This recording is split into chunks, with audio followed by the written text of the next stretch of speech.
you have to make sure you stack up enough wins to offset the setbacks. It's as simple as that. As long as you get up one more time than you got knocked down, you're a winner. Fight. Stay in the fight. Keep fighting. Never give up. Never quit. Never quit. Never quit. Now let's join Bill Higgins as he shares the secret to approaching every day with a never quit attitude.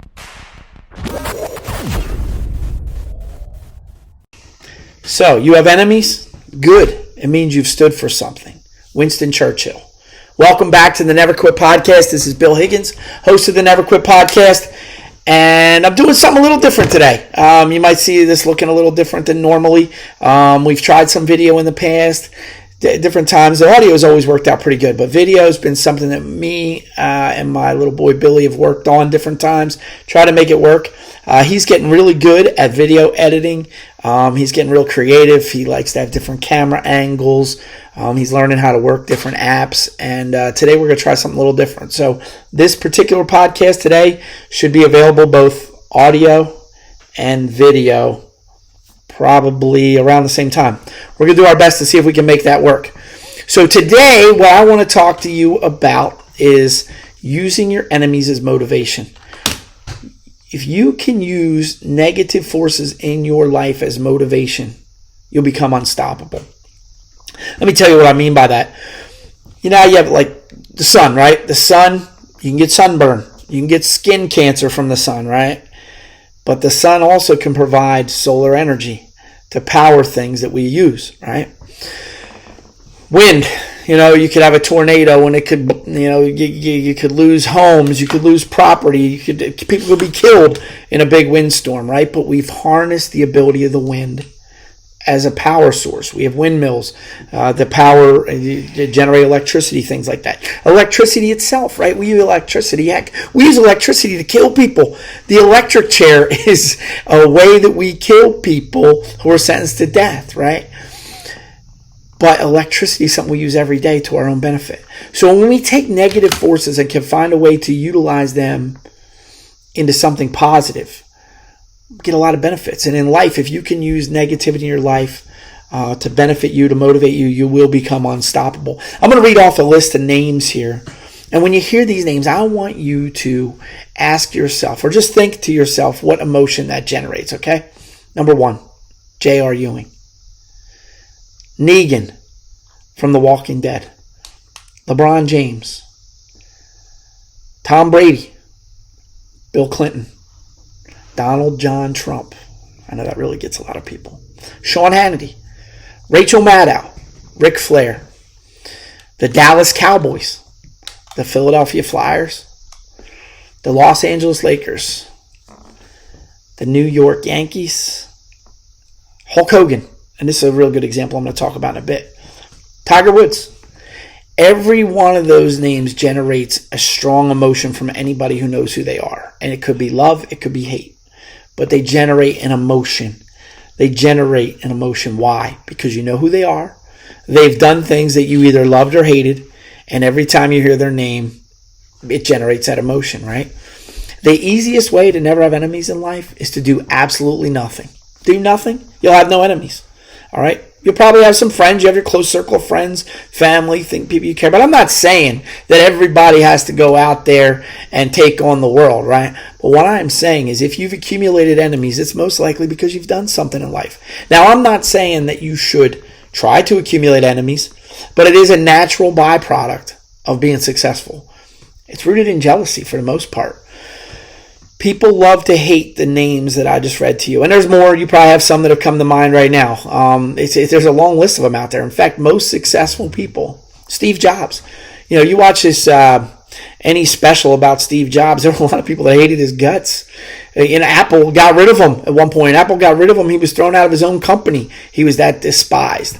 But he was brought back because he had good ideas and, he was able to build Apple to what it is today, right? So having enemies isn't necessarily a bad thing, but what you need to do is take that negativity that comes from having enemies, having haters, and turn it into a force that you can use to motivate yourself. What got me thinking about this was Game 3 of the NBA playoffs between the Sixers and the Washington Wizards. The Sixers won that game 132-103, and there was an image that came out after that game, or during the game if you watched it, where Joel Embiid was putting his hand to his ears. They were on the road, so the Washington fans were booing the hell out of Joel Embiid, booing the hell out of the Sixers, and he loved it. He loved it. And when asked about it after the game, he said, "I wanted more boos. It got me going." It got me going. He found a way to harness that hatred and turn it into an energy, into a motivation. And he was unstoppable. Scored 36 points in that game, 8 rebounds in a big game. So it got me thinking about it. And I've done that in my own life. You know, one of the motivating factors for me is in all the adversity I've been through in life is to know that there are people out there rooting for me to fail. There are a lot of people, more people than not, are rooting for me to succeed, and I use that as motivation too. But the people that are rooting for me to fail, I use them as motivation. I live rent-free in their heads constantly. Do you know how many people absolutely hate my guts but listen to this podcast?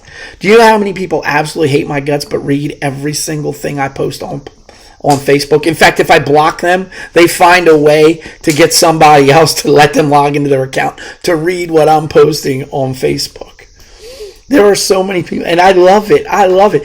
And they're listening to this right now. There are people who hate my guts who are listening to this podcast right now, and I couldn't be happier about it. I'd give them a tip of the hat and say, "How you guys doing?" Because these people live to hate me, okay? And it's motivating to me because they say that greatest revenge is to live a good life, right? A life well lived is the greatest revenge, I think is how that phrase goes. Anyway, it has been a motivating factor to me, and I've used it as a positive. You know, okay, you know, and I'm not gonna say I don't have anybody I don't like. There's not people there. I'm not gonna sit here and say I like everybody. I have people I hate, but I try not to because it only provides them motivation. If I'm wasting my time hating them, they're gonna want to succeed, and I'm giving them motivation to succeed to prove me wrong, right? The best thing you can do, people you don't like, is ignore them. Ignore them. And these people that dislike me, they have a hell of a time ignoring me. They can't go 10 minutes without thinking about me, some of them. And it's hilarious. I use it as motivation. And it's made me unstoppable. It's made me a huge success because the more I have as a motivation to succeed and motivation to prove people wrong, the better I'm able to do. Now, again, like I said, that doesn't mean you should go out there and accumulate enemies. I wish I accumulated far less enemies than I did. But a lot of the things I've done in my life that have made me a success have garnered, some dislike. When I was a prosecutor, if I prosecuted somebody who needed to be put in jail, their family ended up hating me. Sometimes, not all the time, a lot of times. In fact, since I left the DA's office, I have talked to a lot of people who have told me that by prosecuting them, I got their life back on track. Family members that told me that by forcing their son or daughter to go into a rehab, that they were able to turn their life around, and they thanked me for it, right? I mean, I was just doing my job. I was just doing what I was being paid to do. But at the same time, it made people dislike me. And as he went through that list there, first one that I talked about was J.R. Ewing. When the show Dallas was first created, it was created as sort of a Romeo and Juliet. It was supposed to be the Ewings versus the Barnes and the love between Bobby Ewing and Pamela Barnes, son of Jacques and daughter of Digger Barnes, and they got together, right? It was supposed to be this love story about two families who had a rivalry, had children who came together and fell in love, right? That's what Dallas was supposed to be about. But that's not what it became about. J.R. Ewing became the star of that show, and it became more about a sibling rivalry between Bobby and J.R. That's how the show developed, and that was in response to the fans and what they thought of J.R. and the way that Larry Hagman developed that character, right? So I read this before. Larry Hagman, when he first got the role, he had been a huge success from I Dream of Jeannie, and he wanted to be a star of another show. And when he got the role, first thing he told his wife is, "I'm not the star of this show, but I think I can turn it into something." And boy, did he ever, right? He developed J.R. Ewing into the most hated fictional character of his era, right?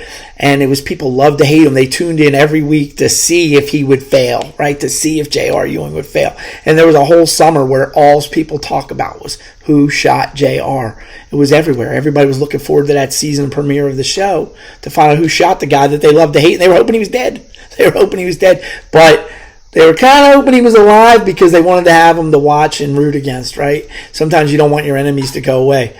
Hulk Hogan did this. He is a great example of this because Hulk Hogan was, in the 1980s, Hulk Hogan was the premier wrestler, right? He was the face of wrestling.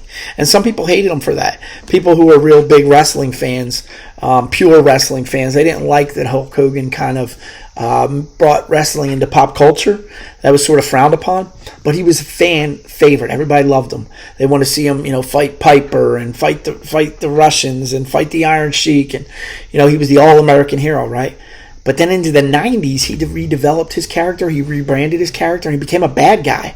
And the height of his popularity was probably when he was wearing the black and the white, head of the NWO, the bad guy. Everybody loved to hate him. They tune into wrestling every week to cheer against Hollywood Hulk Hogan, right? He used that thing. People say, Hulk Hogan, he's gone Hollywood, he's turned wrestling into pop culture, etc. He actually harnessed that, turns it into something else, and becomes Hollywood Hulk Hogan. And his stardom went even bigger. He became even bigger, and people loved to tune in to hate him, right? So, what in your life have you used or can you use as motivation that seems like a negative force, but you could turn it into something positive, right? Is there anything in your life? For me, like I said, I have people who tune into this podcast just to see if I could say something that they can go out and tell everybody, can you believe he said this? Blah, blah, he's a bad guy. Right? They listen to this podcast. They give me attention because they hate my guts, right? I've used it as a motivation. Like I said, I look forward to doing this podcast. One, to help people and to talk to my audience, but as a side benefit, just to know that these people who dislike me listen to the podcast and talk about it. It's interesting. So anyway, I'm going to take a short break, but I want you to just think about that. What in your life is out there that you can use as a motivation to not negative force, that you use as a motivation to help you succeed and become unstoppable? I'll take a short break. I'll be right back. All right. So as you know, I always like to talk about the nuts and bolts of the podcast, what we're doing to try to make it work, to help other people that are doing podcasts, to let them know, ultimately it's not as hard as you'd think. It's a learning process all the time. And part of this podcast is me kind of going through that process right before your eyes, learning to build this thing, grow this thing, make it something. So anyway, what I did today was we recorded the video using Photo Booth. It's an Apple application on my iMac. And we extracted the audio using GarageBand. I actually just did the first segment, and it looks like it worked out pretty good. I just kind of drag and drop the audio in the whole video file from Photo Booth into GarageBand, and then I can export that as an MP3, and then I was able to upload that to Anchor, which is how I normally record the podcast. So it was easier than I thought it was going to be, but it just took a little bit of time to make that work, make it come together. I have this green screen behind me. One of the concerns, and we're probably going to fix this in the future, but there's part of the green screen is a strap right behind my back here. So I'm not sure when we go ahead and put a backdrop here how that's going to work. We'll see. We're going to put it out there. This is the first time really doing it this way, and we'll see how it turns out. Like I said, hey, Billy, come here. Get your head in here, man. I want to give more props to my producer who helped put this together today. Billy, come take your bow, man. He's ignoring me, I think. He has some headphones in. He's not listening. Anyway, all right, here he comes. He's coming over here now. Get your head in there. Say hello. All right, cool. Hi. He does a great job. You may have seen him in previous podcasts. In the beginning when I would do these podcasts, he would kind of be goofing around, sticking his head in here. Now he's like a paid employee. He's actually working to put these together, and I expect that the quality is just going to keep going up, and up. So anyway, I hope you enjoyed the podcast. I hope that you are going to be able to use some motivation or some of the negativity in your life as motivation to succeed, playing off of those examples I gave you and coming up with your own. If you have other examples of people who have fed off of the negativity in their life to become successful, share them with me. I love to hear more names, more stories. And if there's anything personal in your life where negativity has helped you to succeed, I'd love to hear about it. We'll talk about it on the podcast. I'm excited to tell you something else. I just talked to somebody today who's going to be a guest on the podcast. We're still working out some of the details, so I'm not going to make an announcement today, but I'll have a guest on the podcast next week who did something pretty cool, kind of going back to the roots of this podcast where we talk about goal setting and pursuing your passions.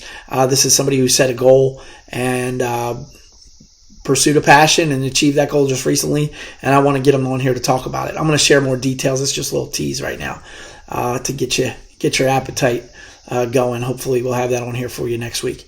Anyway, thanks for listening to the podcast. If you like what you hear, please share, subscribe, comment, put a review, whatever. Help me grow the podcast, and anything I can do to help you in your endeavors, let me know. I'll be happy to promote whatever successes you have, whatever business you have. Let me know. I'd like to talk about it, promote it on my show.